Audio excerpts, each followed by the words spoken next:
اور جب راستے میں عماد نے میرے ساتھ اپنے متعلق جذباتی باتیں کی تو زندگی میں پہلی بار میں نے سینے میں بھی جذبات بیدار ہو گئے۔ میں تمام سفر میں عماد کو دیکھتی ہی رہی۔ مجھے صرف اتنا یاد آیا کہ مجھے بچپن میں اغوا کیا گیا تھا، مگر یہ یاد بھی ذہن میں دھندلی ہو گئی۔ آپ کو معلوم ہے کہ مجھ جیسی لڑکیوں کو کس طرح تیار کیا جاتا ہے۔ بچپن کی یادیں اور اصلیت ذہن سے اتر جاتی ہے۔ یہی حال میرا ہوا، لیکن مجھے یقین ہونے لگا کہ عماد کو میں جانتی ہوں۔ یہ خون کی کشش تھی، آنکھوں نے آنکھوں کو اور دل نے دل کو پہچان لیا تھا۔ شاید عماد نے بھی یہی کچھ محسوس کیا ہو۔ شاید اسی احساس کا اثر تھا کہ اس نے مجھ جیسی دلکش لڑکی کو اس طرح نظر انداز کیے رکھا جیسے میں اس کے ساتھ تھی ہی نہیں۔ اس نے مجھے گہری نظروں سے بہت دفعہ دیکھا ضرور تھا۔ آیونا نے تفصیل سے سنایا کہ شوبک میں داخل ہو کر عماد ایک مکان کے آگے رک گیا اور ہم دونوں اندر چلے گئے۔ اس نے کہا، یہ اندر سے دیکھ کر میری یادیں بیدار ہونے لگی۔ مجھے ذہن پر دباؤ ڈالنے کی ضرورت محسوس نہیں ہوئی۔ ذہن اپنے آپ ہی مجھے اس گھر میں گھمانے پھرانے لگا۔ میں نے ایک کیواڑ کی الٹی طرف دیکھا، وہاں مجھے خنجر کی نوک سے کھدی ہوئی لکیریں نظر آئی۔ یہ میں نے بچپن میں بڑے بھائی کے خنجر سے کھودی تھی۔ میرا ذہن مجھے ایک اور کیواڑ کے پیچھے لے گیا، وہاں بھی ایسی ہی لکیریں تھی۔ پھر میں نے عماد کو اور زیادہ غور سے دیکھا۔ داڑھی کے باوجود اس کی 16-17 سال پرانی صورت یاد آ گئی۔ میں نے اپنے آپ کو بڑی مشکل سے قابو میں رکھا۔ میں نے عماد کو بتایا نہیں کہ میں اس کی بہن ہوں۔ وہ اتنا پاک فطرت انسان اور میں اتنی ناپاک لڑکی، وہ اتنا غیرت مند اور میں اتنی بے غیرت۔ اگر میں اسے بتا دیتی تو معلوم نہیں وہ کیا کر گزرتا۔ اس دوران علی بن سفیان نے کئی بار سلطان صلاح الدین ایوبی کی طرف دیکھا۔ وہ لڑکی کو ابھی تک شک کی نگاہوں سے دیکھ رہے تھے، لیکن لڑکی کی جذباتی کیفیت، اس کے آنسو اور اس کے بعض الفاظ کے ساتھ اس کی سسکیاں دونوں پر ایسا اثر کر رہی تھی جیسے لڑکی کی باتیں سچ ہے۔ لڑکی نے آخر انہیں اس پر قائل کر لیا کہ اس کے متعلق وہ چھان بین کرے۔ اس نے کہا، آپ مجھ پر اعتبار کرے نہ کرے، مجھے قید خانے میں ڈال دے، جو سلوک کرنا چاہتے ہیں کرے، مجھے اور کچھ نہیں چاہیے۔ میں اب زندہ نہیں رہنا چاہتی۔ اگر آپ اجازت دے تو میں اپنے گناہوں کی بخشش کے لیے کچھ کر کے مرنا چاہتی ہوں۔ سلطان صلاح الدین ایوبی نے پوچھا، کیا کر سکتی ہو؟ اگر آپ مجھے کرک تک پہنچا دے تو میں سلیب کے 3-4 بادشاہوں اور اپنے محکمے کے سربراہ ہرمن کو قتل کر سکتی ہوں۔ صلاح الدین ایوبی نے کہا، ہم تمہیں کرک تک پہنچا سکتے ہیں، لیکن اس کام سے نہیں کہ تم کسی کو قتل کرو۔ میں تاریخ میں اپنے متعلق کی تہمت چھوڑ کر نہیں مرنا چاہتا کہ صلاح الدین ایوبی نے اپنے دشمنوں کے ایک عورت کے ہاتھوں مروایا تھا اور شوبک میں فوج کے لیے بیٹھا رہا۔ اگر مجھے پتا چلے گا کہ صلیبیوں کا کوئی بادشاہ کسی لا علاج مرض میں مبتلا ہے تو میں اس کے علاج کے لیے اپنے طبیب بھیجوں گا، اور پھر ہم تم پر ایسا بھروسہ کر بھی نہیں سکتے۔ البتہ تمہاری اس خواہش پر غور کر سکتے ہیں کہ تمہیں معاف کر کے کرک بھیج دے۔ آیونا نے کہا، نہیں، میرے دل میں ایسی کوئی خواہش نہیں، میں یہی مروں گی۔ میری اس خواہش کا ضرور خیال رکھیں کہ عماد کو یہ نہ بتائے کہ میں اس کی بہن ہوں۔ میں کیمپ میں اپنے باپ کو ضرور دیکھنے جاؤں گی، لیکن اسے بھی نہیں بتاؤں گی کہ میں اس کی بیٹی ہوں۔ وہ زارو قطار رونے لگی۔ علی بن سفیان نے اپنی ضرورت کے مطابق اس سے بہت سی باتیں پوچھی۔ پھر سلطان صلاح الدین ایوبی سے پوچھا کہ اسے کہاں بھیجا جائے۔ سلطان صلاح الدین ایوبی نے سوچ کر کہا کہ اسے آرام اور احترام سے رکھو، فیصلہ سوچ کر کریں گے۔ علی بن سفیان اسے اپنے ساتھ لے گیا اور ان کمروں میں سے اسے ایک کمرہ دے دیا جہاں جاسوس لڑکیاں رہا کرتی تھی۔ لڑکی نے وہاں رہنے سے انکار کر دیا اور کہا، ان کمروں سے مجھے نفرت ہے۔ کیا یہ ممکن نہیں کہ مجھے اس گھر میں رکھا جائے جہاں میں اغوا ہوئی تھی؟ علی بن سفیان نے جواب دیا، نہیں، کسی کے جذبات کی خاطر ہم نے اپنے قواعد و ضوابط نہیں بدل سکتے۔ وہاں کے پہرے داروں اور ملازموں کو کچھ ہدایت دے کر علی بن سفیان لڑکی کو وہاں چھوڑ گیا۔ عماد فوجی آرام گاہ میں گیا اور نہا کر سو گیا، مگر اتنی زیادہ تھکن کے باوجود اس کی آنکھ کھل گئی۔ کوشش کے باوجود وہ سو نہ سکا۔ اس کے ذہن میں یہی ایک سوال کلبلا رہا تھا کہ باپ سے ملے یا نہ ملے۔ تھک ہار کر وہ اٹھا اور اس جگہ کی طرف چل پڑا جو شوبک میں مسلمانوں کے کیمپ کے نام سے مشہور تھی۔ وہاں پہنچ کر اس نے اپنے باپ کا نام لیا اور پوچھتا پوچھتا باپ تک پہنچ گیا۔ اس کے سامنے ایک بوڑھا لیٹا ہوا تھا۔ عماد نے اس سے ہاتھ ملایا اور اپنے باپ کو قابو میں رکھا۔ اس کا باپ ہڈیوں کا پنجر بن چکا تھا۔ اسے اچھی خوراک اور دوائیاں دی جا رہی تھی۔ عماد نے اپنا تعارف کرائے بغیر اس سے حال پوچھا تو اس نے بتایا کہ 16 برسوں کی اذیت ناک مشقت، قید اور بچوں کے غم نے اس کا یہ حال کر دیا ہے کہ اتنی اچھی غذا اور اتنی اچھی دوائیاں اس پر کوئی اثر نہیں کر رہی۔ باپ دھیمی آواز میں عماد کو اپنا حال سنا رہا تھا، لیکن عماد 16-17 سال پیچھے چلا گیا تھا۔ اسے باپ کی صورت اچھی طرح یاد تھی۔ اب اس کے سامنے جو باپ لیٹا ہوا تھا، اس کے چہرے کی ہڈیاں باہر نکل آئی تھی۔ پھر بھی اسے پہچاننے میں عماد کو ذرہ بھر کی دقت نہ ہوئی۔ اس نے کئی بار سوچا کہ اسے بتا دے کہ وہ اس کا بیٹا ہے۔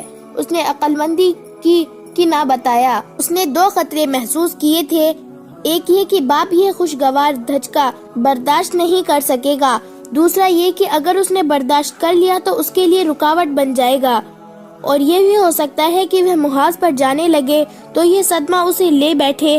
وہ باپ سے ہاتھ ملا کر چلا گیا۔ وہ آرام گاہ میں واپس گیا تو اسے حکم ملا کہ مرکز اسے ابھی یہیں رکھنا چاہتی ہے، اس لیے وہ ہر وقت آرام گاہ میں حاضر رہے۔ وہ بہت حیران ہوا کہ مرکزی کمان کو اس کے ساتھ کیا کام ہو سکتا ہے۔ یہ حکم علی بن سفیان نے آیونا کے متعلق چھان بین کرنے کے سلسلے میں بھیجا تھا۔ وہ دیکھنا چاہتا تھا کہ آیونا کی کہانی کہاں تک سچ ہے۔ وہ کیمپ میں گیا۔ آیونا نے اسے اپنے باپ کا نام بتا دیا تھا جو اسے عماد سے معلوم ہوا تھا۔ علی بن سفیان نے باپ سے تصدیق کرا لی کہ اس کی بچی اغوا ہوئی تھی۔ بڑا بیٹا اور بیوی مارے گئے اور چھوٹا بیٹا اس کے پڑوسی کے یہاں چلا گیا تھا، جس کے متعلق اسے کیمپ میں اطلاع ملی تھی کہ شوبک سے نکلوا دیا گیا ہے۔ آدھی رات کا عمل ہوگا۔ آیونا بستر سے اٹھی۔ اس وقت تک اسے نیند نہیں آئی تھی۔ اس نے علی بن سفیان کے رویے سے محسوس کر لیا تھا کہ اس پر اعتبار نہیں کیا گیا اور اب نہ جانے اس کا انجام کیا ہوگا۔ وہ سوچ رہی تھی کہ وہ کس طرح یقین دلائے کہ اس نے جو آپ بیتی سنائی ہے وہ جھوٹ نہیں۔ اس کے ساتھ ہی اس کا خون انتقام کے جوش سے کھول رہا تھا۔ عماد کے ساتھ اپنے گھر میں جا کر اس کے ذہن میں بچپن کی یادیں از خود جاگ رہی تھی اور خواب کی طرح اسے بہت سی باتیں یاد آ گئی تھی۔ اسے یہ بھی یاد آ گیا تھا کہ اسے اغوا کے بعد بے تحاشا پیار، کھلونے اور نہایت اچھی خوراک سے یہ روپ دیا گیا تھا۔ پھر اسے وہ گناہ یاد آئے جو اس سے کرائے گئے تھے اور وہ سراپا گناہ بن گئی تھی۔ وہ انتقام لینے کو بےتاب ہوئی جا رہی تھی۔ اس جذباتی حالت نے اسے سونے نہیں دیا تھا۔ اس ذہنی کیفیت میں باپ سے ملنے کی خواہش بھی شدت اختیار کرتی جا رہی تھی۔ وہ باہر نہیں نکل سکتی تھی۔ باہر 2 پہرے دار ہر وقت ٹہلتے رہتے تھے۔ اس کا دماغ اب سوچنے کے قابل نہیں رہا تھا۔ وہ اب جذبات کے زیر اثر تھی۔ اس نے دروازہ ذرا سا کھول کر دیکھا۔ اسے باتوں کی آوازیں سنائی دی۔ دائیں طرف کوئی 20 گز دور اسے دونوں پہرے دار باتیں کرتے سائے کی طرح نظر آئے۔ لڑکی دروازے میں سے سر نکالے انہیں دیکھتی رہی۔ پہرے دار وہاں سے ذرا پرے ہٹ گئے۔ لڑکی دبے پاؤں باہر نکلی اور اس عمارت کی اوٹ میں ہو گئی۔ آگے گھاٹی اترتی تھی۔ وہ بیٹھ گئی اور پاؤں پر سرکتی گھاٹی اتر گئی۔ اب اسے پہرے دار نہیں دیکھ سکتے تھے۔ اسے معلوم تھا کہ مسلمانوں کا کیمپ کہاں ہے، اور اسے یہ بھی معلوم ہو چکا تھا کہ اب یہ کیمپ قید خانے میں مہمان خانہ بن گئی ہے، اس لیے اسے یہ خطرہ نہیں تھا کہ وہاں کوئی سنتری اسے روک لے گا۔ وہ باپ کو ملنے جا رہی تھی جس کا اسے صرف نام معلوم تھا۔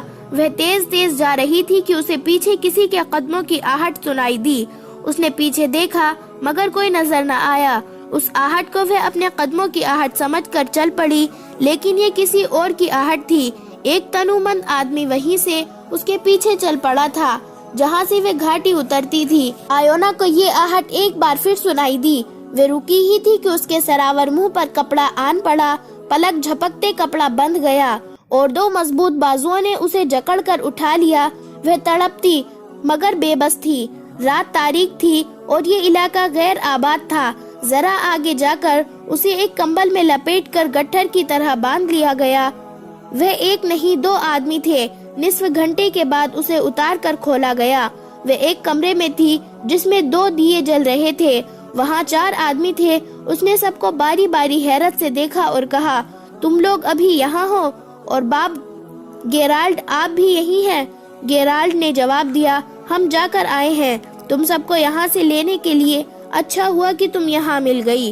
یہ وہ 4 صلیبی تھے جنہیں کرکسی اس کام کے لیے بھیجا گیا تھا کہ جاسوس لڑکیاں جو مسلمانوں کے قبضے میں رہ گئی ہیں انہیں وہاں سے نکالے، اور شوبک میں اپنے جو جاسوس رہ گئے ہیں انہیں وہاں منظم کرے، اور اگر ممکن ہو تو وہاں تخریب کاری بھی کرے۔ تخریب کاری میں ایک کام یہ بھی تھا کہ استبل میں داخل ہو کر جانوروں کے چارے میں زہر ملائے، رسد کو آگ لگائے، اور فوجیوں کے لنگر کھانے میں بھی زہر ملا سکے تو کوشش کرے۔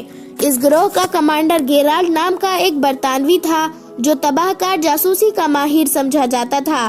آیونا اسے بہت اچھی طرح جانتی تھی، بلکہ اس کی شاگرد رہ چکی تھی، اور اس کے ساتھ اس کی دوستانہ بے تکلفی بھی تھی۔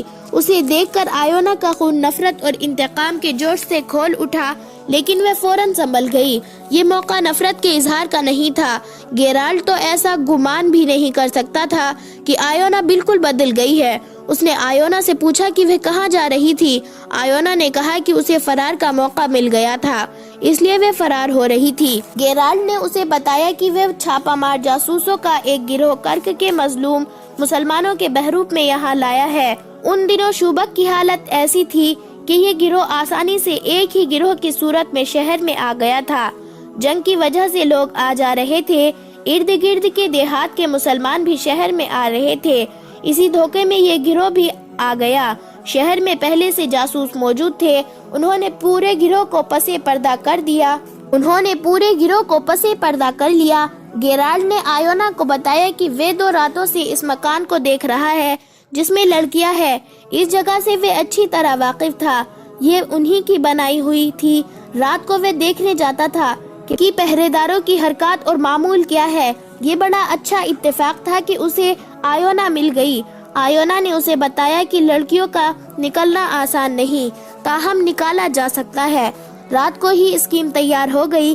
آیونا نے گیرالٹ کو بتایا کہ لڑکیاں کھلے کمروں میں ہیں جو قید خانہ نہیں، پہرے دار صرف 2 ہیں۔ اس قسم کی اور بھی بہت سی تفصیلات جو آیونا نے انہیں بتائی۔ یہ بھی طے ہو گیا کہ لڑکیوں کو نکالنے کے لیے کتنے آدمی جائیں گے اور باقی آدمی کون سے مکان میں جمع ہوں گے۔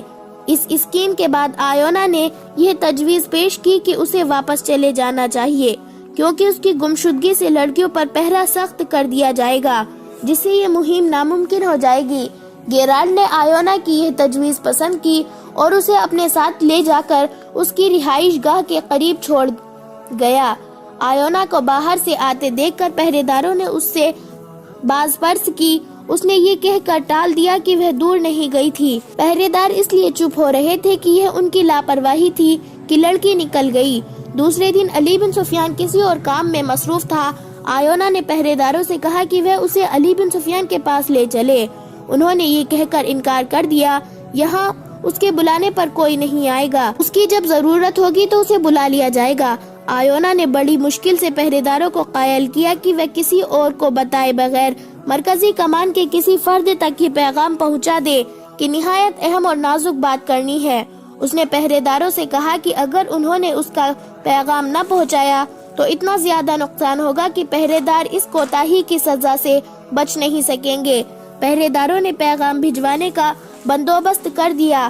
علی بن سفیان نے پیغام ملتے ہی لڑکی کو بلا لیا۔ اس کے بعد لڑکی کمرے میں واپس نہیں آئی۔ رات کو جب شوبک کی سرگرمیاں سو گئی اور شہر پر خاموشی طاری ہو گئی، اس عمارت کے ارد گرد 8-10 سائے سے حرکت کرتے نظر آئے جہاں لڑکیوں کو رکھا گیا تھا۔ عجیب بات یہ ہے کہ دونوں پہرے دار غائب تھے۔ 8-10 چھاپہ مار خوش ہونے کے بجائے حیران ہوئے ہوں گے کہ پہرے دار نہیں ہے۔ وہ آٹھوں پیٹ کے بل رینگ کر آگے آئے۔ آیونا نے انہیں بتا دیا تھا کہ لڑکیاں کون کون سے کمرے میں ہیں۔ کمروں کے دروازوں اور کھڑکیوں سے یہ لوگ واقف تھے۔ 2 چھاپہ مار ایک کمرے میں داخل ہو گئے۔ باقیوں نے پرواہ نہ کی کہ وہاں پہرے دار ہیں یا نہیں۔ انہیں یہ بتا دیا گیا تھا کہ پہرے دار صرف 2 ہوتے ہیں۔ 2 پر 10 کا قابو پانا مشکل نہیں تھا۔ وہ سب لڑکیوں کے کمروں میں گھس گئے، مگر ان میں سے باہر کوئی بھی نہ نکلا۔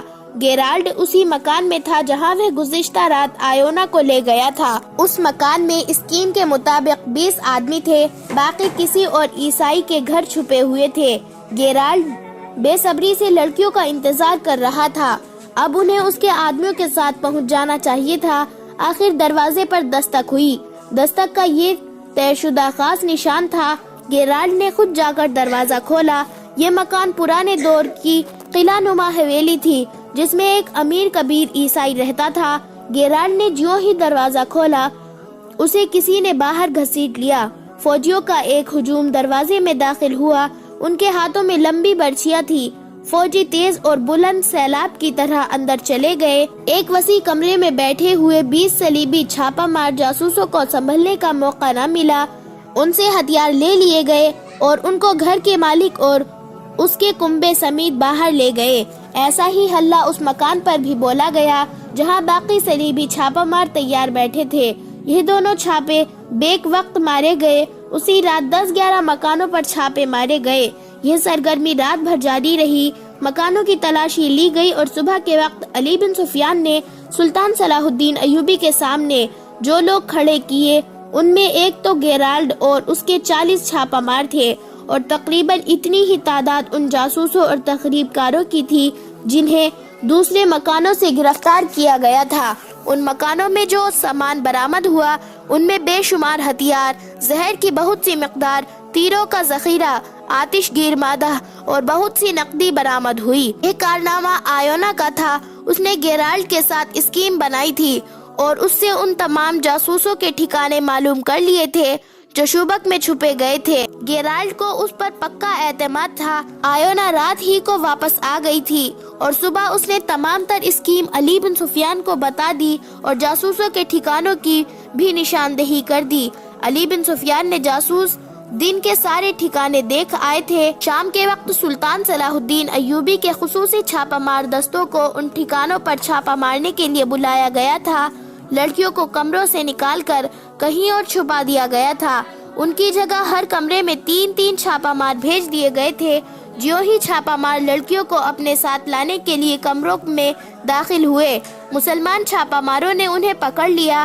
اس طرح شوبک میں صلیبیوں کے تقریباً تمام جاسوس اور چھاپا مار پکڑے گئے۔ ان میں سب سے زیادہ قیمتی گیرالڈ تھا۔ تمام کو تفتیشے اور اس کے بعد سزا کے لیے قید خانے میں ڈال دیا گیا۔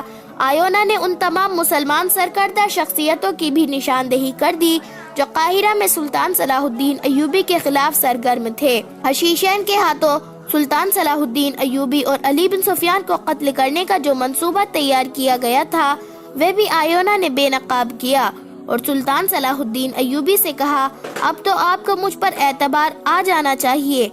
وہ منظر بڑا ہی جذباتی اور رکت انگیز تھا۔ جب عماد کو بتایا گیا کہ آیونا اس کی بہن ہے اور جب بہن بھائی کو ان کے باپ کے سامنے کھڑا کیا گیا تو جذبات کی شدت سے بوڑھا باپ بے ہوش ہو گیا۔ ہوش میں آنے کے بعد اس نے بتایا کہ اس کی بیٹی کا نام عائشہ ہے۔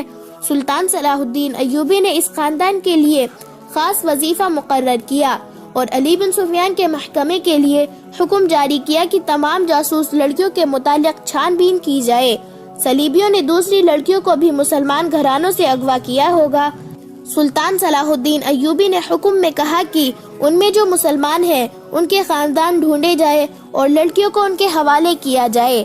سلطان صلاح الدین ایوبی کی فوج بہت بڑے خطرے سے محفوظ ہو گئی۔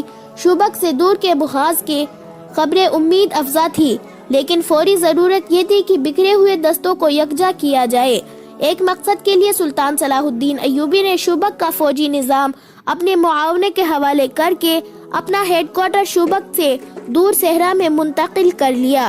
اس نے برق رفتار قاصدوں کی ایک فوج اپنے ساتھ رکھ لی۔ اس کے ذریعے اس نے ایک ماہ میں بکھرے ہوئے دستے ایک دوسرے کے قریب کر لیے۔ اس کے بعد انہیں 3 حصوں میں تقسیم کر کے شوبک کا دفاع اسی طرح منظم کر دیا جس طرح قاہرہ کا کیا تھا۔ سب سے دور سرحدی دستے تھے جس کے سوار گشت کرتے تھے۔ ان سے 5-6 میل پیچھے فوج کا دوسرا حصہ خیمہ زن کر دیا گیا اور تیسرے حصے کو متحرک رکھا۔ کرک میں اکٹھی ہونے والی فوج کی کیفیت ایسی تھی کہ فوری حملے کے قابل نہیں تھی۔ ادھر سلطان صلاح الدین ایوبی نے بھرتی کی رفتار تیز کر دی اور نئی بھرتی کی ٹریننگ کا انتظام کھلے صحرا میں کر دیا۔